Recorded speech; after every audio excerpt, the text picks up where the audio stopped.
strike me down, I shall become more powerful than you can possibly imagine.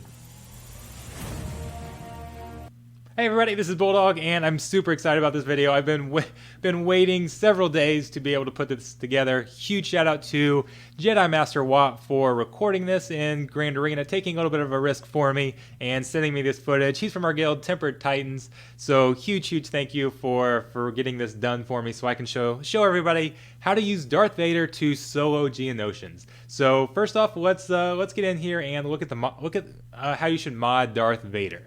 So hard requirement to start out with, you have to go first. Vader has to outspeed the Geos. Remember, he's going to get plus 16 speed from his unique if it's just him, so he gets a little bit of a speed bonus there. He does have to go first. That's an absolute hard requirement. These other two here are just kind of targets. You don't have to have 75% crit chance, but assuming Geo Brood Alpha is going to be kind of the opponent that we're focusing on the most. He's going to be kind of the limiting factor here. Assuming he's not modded with crit avoidance, then 75% crit chance on Vader is going to give him a 100% chance to land a critical hit. You have to land a critical hit on GBA. Absolutely must land that critical hit.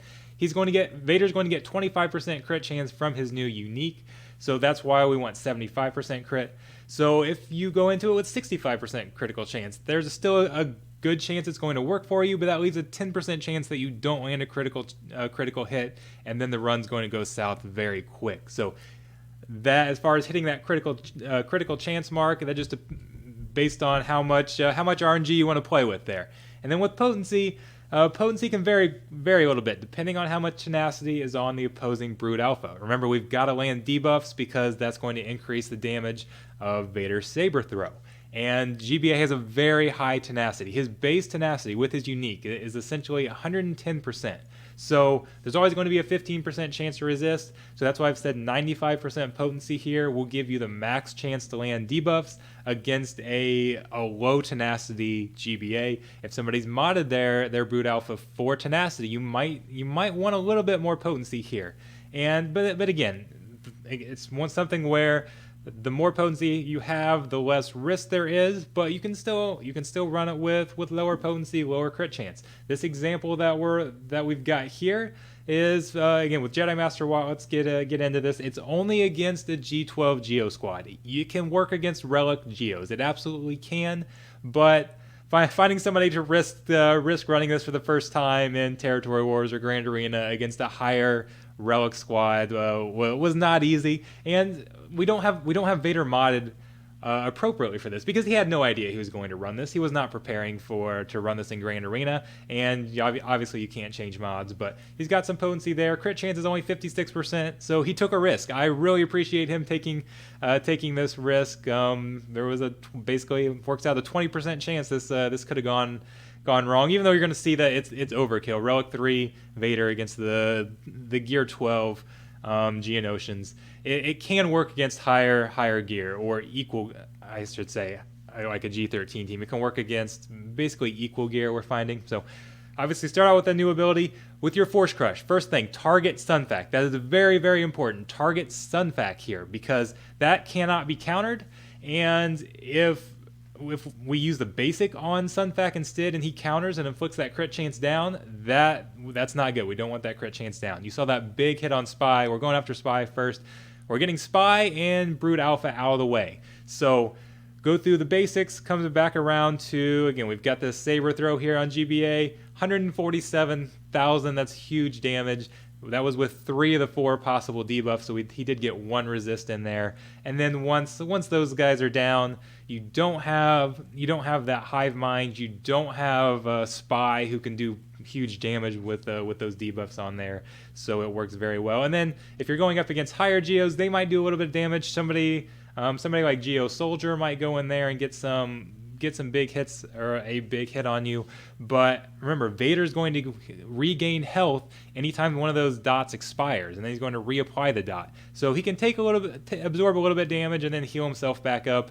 Even if he gets ability blocked from, I think it's Poggle that can inflict ability block on a basic, that's not going to be a problem. The dots themselves will kill off the Geos. So that works very well. I tried it. I got somebody to let me get on their account to try it once, and it was somebody had said it for Arena. I took a Relic 3 Vader up against a Relic 7 Geobrood Alpha and came just short. It was about 25,000 damage short of landing that. So the difference there, it was so close. It was so close. So I do believe like a Relic 7 Vader could go up against a Relic 7 Geobrood Alpha and still get that. I did the math.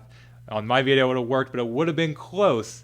So if you're at equal relics, then I think it can work. If you're going up against maybe higher relics, it looks like it might struggle a bit. But it depends on how it's modded. That was also a team that was modded well for health and protection. If somebody was modded more for like speed or something like that, but you can still outspeed them, maybe you could go up against a higher relic squad. But it does get riskier there. But this is something that I think could be. Obviously, Vader has a ton of new uses. This is something that can be very useful for new players. So a lot of players, yeah, they can beat Galactic Legends, but you're not seeing Galactic Legends up in Grand Arena or anything like that. So Geonosians are a pain at low-level Grand Arenas. They punch way above their weight class. They're a team that a lot of new players can get fairly early in the game. So they are a very common defense to see set in early Grand Arenas. Even in for veteran players, they pop up a lot in Grand Arena still on defense. But this is something that new players in particular can develop a counter by investing in only one character, and that is pretty cool. So I do think this is something that can be useful. You can add this to your arsenal so that you can use this. A 63 banner win is obviously something that's very good against a tough Geo team. So we've seen like Treya, for people using Treya and Scion combinations, you don't get 63 banners that way. So this is one of the best counters out there. And one thing you can add, if you want it to be a little bit safer as well, you can add a Palpatine lead and run Palpatine and Vader as well, and that's going to make this counter even easier because you can get more bonus turns in there.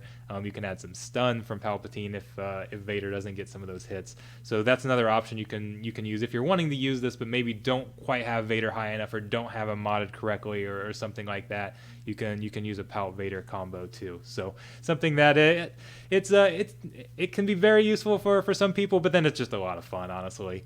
Taking Vader and having him solo a decent squad, a pretty good level squad in Geonosians is something that's pretty awesome. So anyways, thanks again to JediMasterWat, and I really appreciate you taking the risk, recording it, sending me this video.